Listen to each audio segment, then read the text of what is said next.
जिसको तुम चाहो कोई और ना चाहे उसको, इसको कहते हैं मोहब्बत में सियासत करना। ओपन टू स्काई है और आप कितना बढ़ सकते हैं ये आपके ऊपर डिपेंडेंट है। बिना शादी या शादीशुदा करोड़पति के वैसे क्या क्या शौक होते हैं? बेहतर नहीं समझता कि सारे शौक बताने चाहिए। घूमने के लिए नेपाल, थाईलैंड, रशिया या कोई और देश आपको अच्छा लगता है? मुझे ईमानदारी से दुबई बहुत अच्छा लगता है। पति बनने के लिए शादी और करोड़पति बनने के लिए क्या क्या करना पड़ता है? आप देख रहे हैं मुद्दे की बात, नो बकवास मेरे साथ। जैसा कि आप जानते हैं, हर दिन हम किसी न किसी महान व शख्सियत को अपने सामने बैठाकर उनसे कई सवाल करते हैं। ये सवाल संघर्षों से भी भरे होते हैं और ये सवाल जिंदगी को किस तरीके से आगे बढ़ाना है, ये भी एक लक्ष्य तय करते हैं। आज हमारे साथ जो शख्सियत है वो एक समाज सेवी के भी रूप में है, एक अधिवक्ता के भी रूप में है और एक बिजनेसमैन के भी रूप में है। नाम है नदीम अबुल हसन। आप देख रहे हैं मुद्दे की बात, नो बकवास मेरे साथ। बिना शादी या शादीशुदा करोड़पति के वैसे क्या क्या शौक होते हैं? आपकी बात करें तो क्या क्या है? देखिए, चाहे अरबपति हो, चाहे शादीशुदा हो और चाहे कुंवारा हो, शौक सबके एक होते हैं। वही एक गरीब के होते हैं, वही एक अमीर के होते हैं, वही शादीशुदा के होते हैं और गैर शादीशुदा के भी होते हैं। लेकिन ये है कि जो आदमी गरीब होता है, अभाव में, पैसों के अभाव के कारण वो अपना जीवन और अपने शौक को पूरा नहीं कर पाता। और एक अरबपति चाहे छुप के या खुल के अपने सारे शौक पूरे कर लेता है। तो शौकों में कोई डिफरेंस नहीं है। अब मैं बेहतर नहीं समझता कि सारे शौक बताने चाहिए। वैसे अच्छा कपड़ा पहनना, अच्छा दिखना, अच्छा घर, अच्छी गाड़ी, ये सारे शौक हर किसी के हैं। घूमने के लिए नेपाल, थाईलैंड, रशिया या कोई और देश आपको अच्छा लगता है?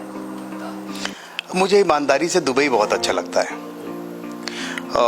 मैं दुबई में वो सारी चीज़ें हैं कि जो एक आदमी को घूमने के लिए चाहिए। मुझे ऐसा लगता है सुकून, सेफ्टी प्लस मिक्स कल्चर। अगर आप यूरोपियन कल्चर में जाएंगे तो वो मिल जाता है, अगर आप इंडियन कल्चर को देखना चाहेंगे तो वो भी मिल जाएगा आपको। तो जो मिक्स कम्युनिटी, और अगर आप दीनदारी के साथ रहना चाहेंगे तो दीनदारी का माहौल है, और अगर आप फौशी आप चाहते हो कि बिल्कुल वेस्टर्न बन जाए तो वेस्टर्न है। तो मुझे ओवरऑल मिलके दुबई अच्छा लगता है। सबसे महंगे अगर शौक की बात करें तो आपका क्या है? वो पागलपन की हद तक मेरा शौक है कि मैं और बड़ा कैसे बनूं। जब 100 रुपए थे तो सोचता था और कोई अंकल आंटी 100 रुपए दे जाए तो मैं 200 कलेक्ट कर लूं। फिर लाख आए तो लाख के लिए सोच रहा हूं। फिर ऊपर वाले ने गिनती अगर करोड़ों में की थी, करोड़ों में करता हूँ। लेकिन उसके अलावा उससे मैं चैरिटी भी बहुत करना चाहता हूँ और मैं करता हूँ। तो यही मेरा शौक है और मैं इसी में पागलपन की हद तक मुझ में इसका जुनून है। घर से लेकर ऑफिस तक में हर चीजें नवाबी ही होती है। नवाब तो चले गए, लेकिन यहाँ आकर ये महसूस होता है कि शायद कुछ छोड़ के गए। हाँ, ये डीएनए बच गया है अगर कहा जाए, क्योंकि उस कल्चर से वो किया, उस कल्चर में रहे तो ऐसा। और ख़ास तौर से मेरे लिए कि जब अभाव था, बचपन बहुत ज़्यादा अच्छा नहीं बीता कि हर ख्वाहिशात पूरी हो जाती। तो जब मेरे पास आया तो अगर 1 रुपये कमाया तो 25 पैसे फिर अपने ऊपर खर्च ज़रूर कर लिए कि ठीक है यार, देखा जाएगा। तो ये तो मेरा पर्सनल है। तो मैंने फिर अपने सारे शौक पूरे किए। अब उसमें आदमी नवाब समझे या मैं दुनिया को ऐसे देखता हूँ कि ये दुनिया मुझे छोड़ के जानी है। कि दुनिया खुद में जन्नत है।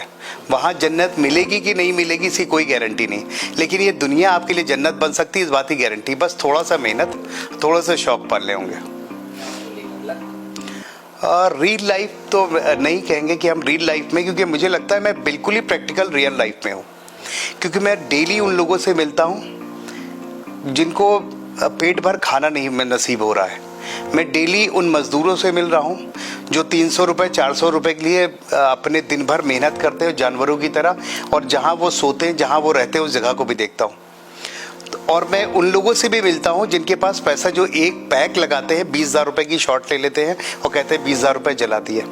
तो मैं बिल्कुल उन दोनों के बीच में रहता हूँ। तो मुझे रियल लाइफ और रियल लाइफ में बहुत डिफरेंस अच्छी तरीके से पता है। तो मैं कभी भी रियल लाइफ में नहीं जीता, लेकिन हाँ, अपने विज़न अगर मैं किसी को बताऊँ या अपना मिशन बताऊँ या ख्वाब बताऊँ तो उसको वो रील ज़रूर लगेगी। लेकिन ये है कि मैं वो रील जो देखता हूँ वो खुली आँखों से देखता हूँ और इंशाल्लाह वो एक दिन पूरी करूँगा। सर दरअसल मैं आपके फेसबुक आईडी से जुड़ा हूँ। मैं जब आपको देखता हूँ तो मुझे लगता है, इसलिए मैंने रियल लाइफ कह दिया, क्योंकि आपकी हर एक चीज़ें हीरोपंती को नज़दीक कर रही होती है। हीरोपंती मुझे एक चीज़ जीवन में हमेशा रहती कि ऊपर वाले ने यार सब कुछ दे दिया। मुझे बचपन में कपड़े नहीं थे, कपड़े आ गए, ये नहीं था वो आ गया, गाड़ी आ गई, ये आ गया। यार अगर मेरी हाइट होती तो मैं रियल में पिक्चर में वो होता।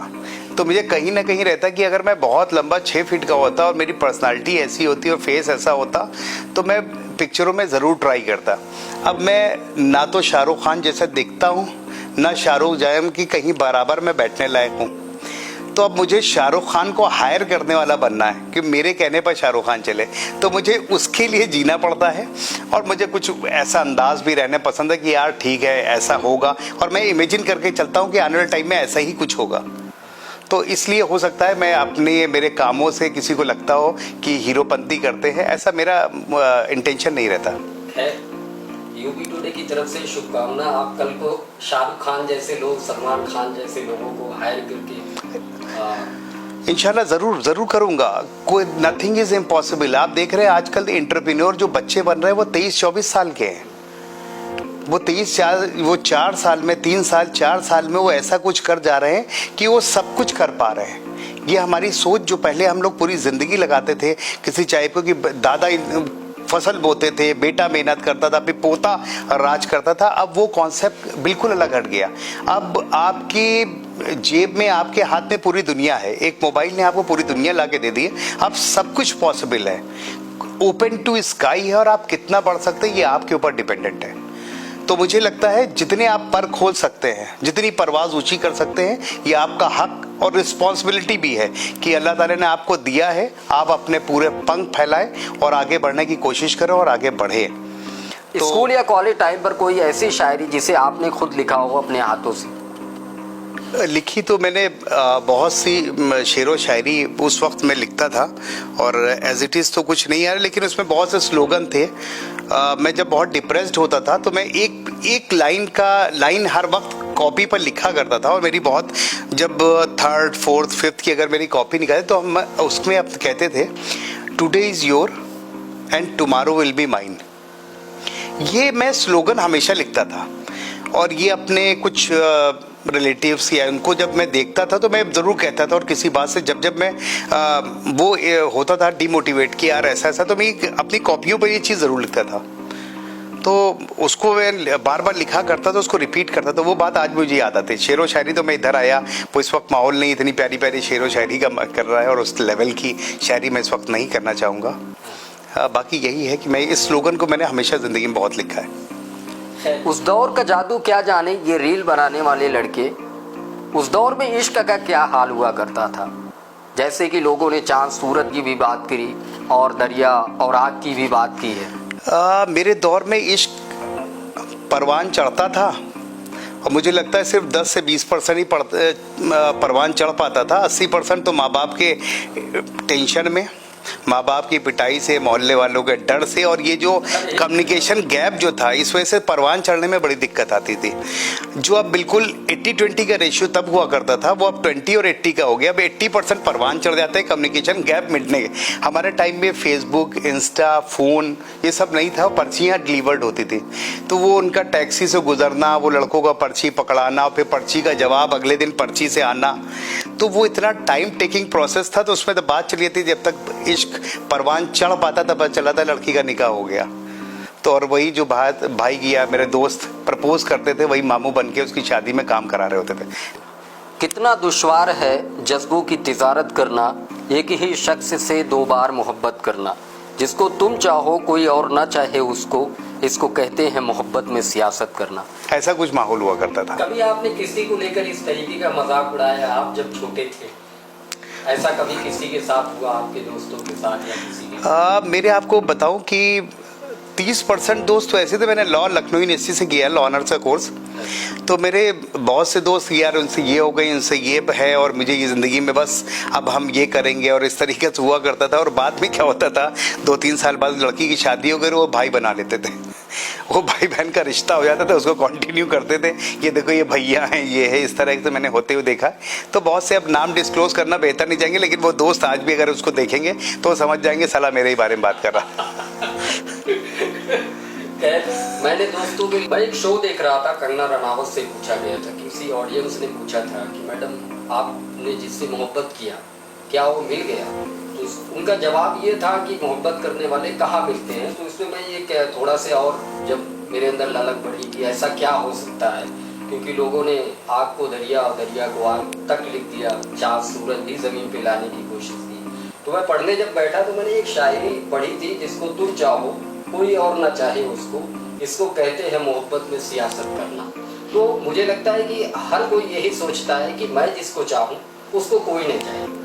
एक मैं ये कोई आपको लेकर नहीं, मैं ये पूछना चाहता हूँ कि ये इश्क अगर ना मिले तो क्या ये शायरी पे सटीक बैठ सकता है?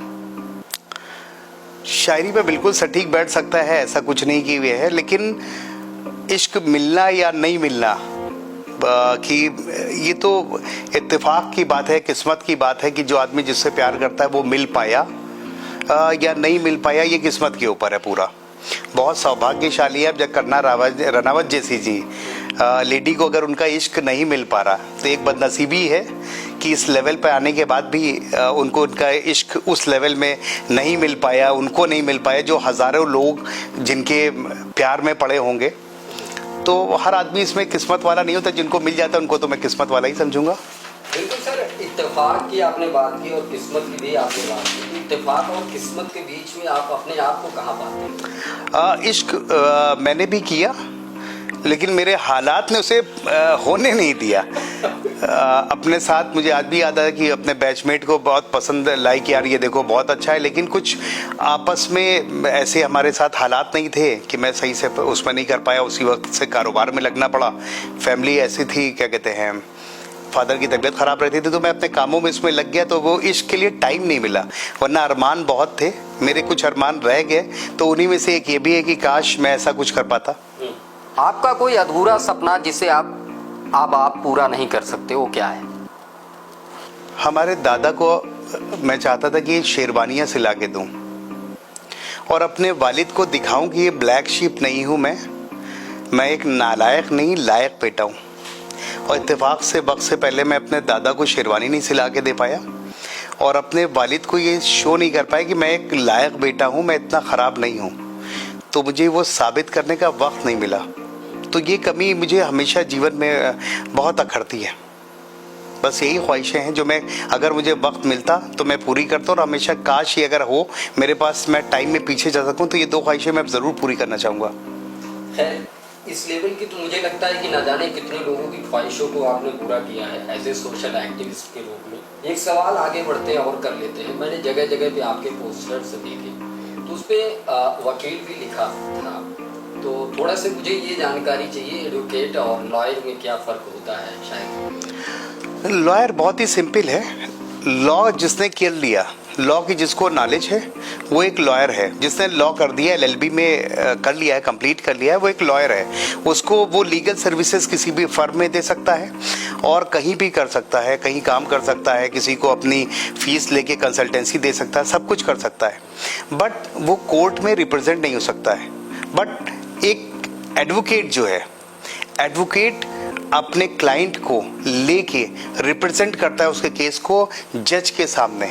जो रिप्रेजेंट करते हैं कोर्ट के सामने वो एडवोकेट होते हैं। उनका बार काउंसिल या जो भी काउंसिल होती है, बार काउंसिल के अंदर वो रजिस्ट्रेशन कराता है।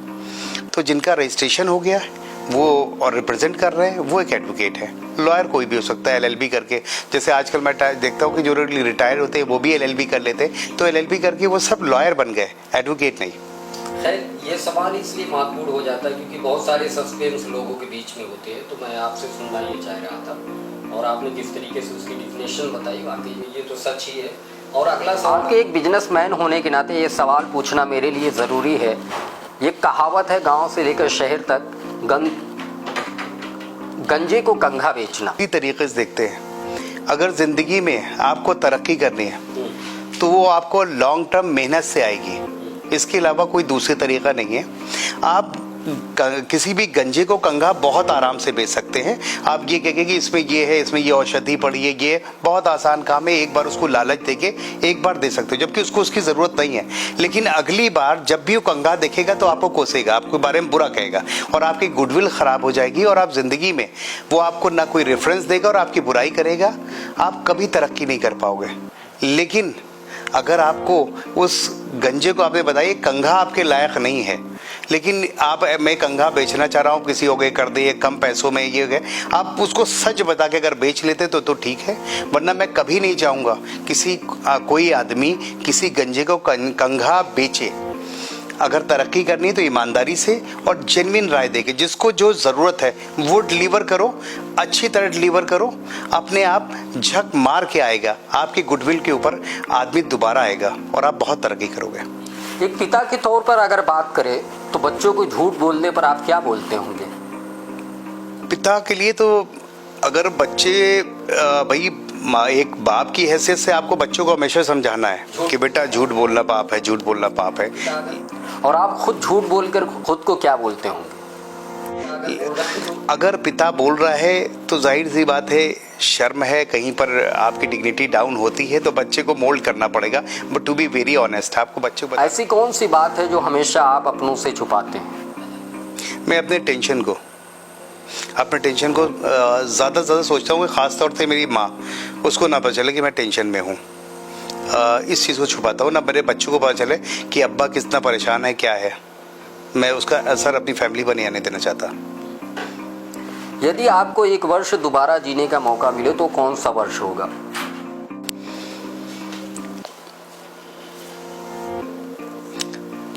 यकीन जाने मुझे अपने बचपन का तो कोई वर्ष मैं दोबारा नहीं चाहता क्योंकि मेरा बचपना इतना अच्छा नहीं गुजरा।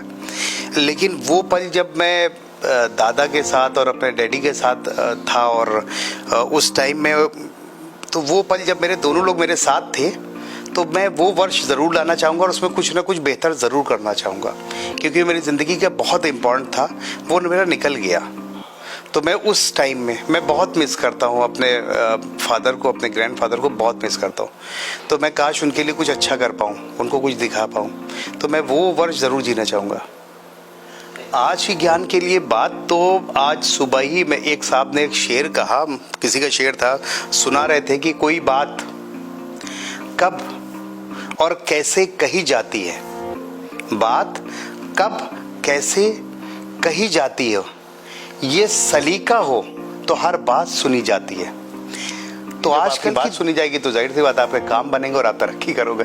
तो आज की ज्ञान के बाद तो ये सलीका बहुत होना ज़रूरी है कि कौन सी बात कब कही जाती है, ये सलीका हो तो हर बात सुनी जाती है। तो ये थे हमारे साथ वो महान शख्सियत जो एक सोशल वर्कर के रूप में भी काम करते हैं, एक अधिवक्ता के रूप में भी काम करते हैं और एक बिजनेसमैन की हैसियत से भी जाने जाते हैं। जिस तरीके से हमने 10 से 15 सवाल को तैयार किया था और ये सोच कर तैयार किया था कि बड़े से बड़े शौक़ होते होंगे एक पैसा वाले के, एक सोशल एक्टिविस्ट के, एक बिजनेसमैन के, लेकिन कहीं ना कहीं हमारे सवालों का जवाब उन्होंने इस तरह दिया जैसे ऐसा मानो कि संघर्ष सिखा कर चले गए। नमस्कार, अगली बार हम फिर किसी न किसी शख्सियत से मुलाकात आपकी कराएंगे। तब तक देखते रहिए आपका अपना यूपी टुडे चैनल। आप देख रहे हैं मुद्दे की बात, नो बकवास, मेरे साथ।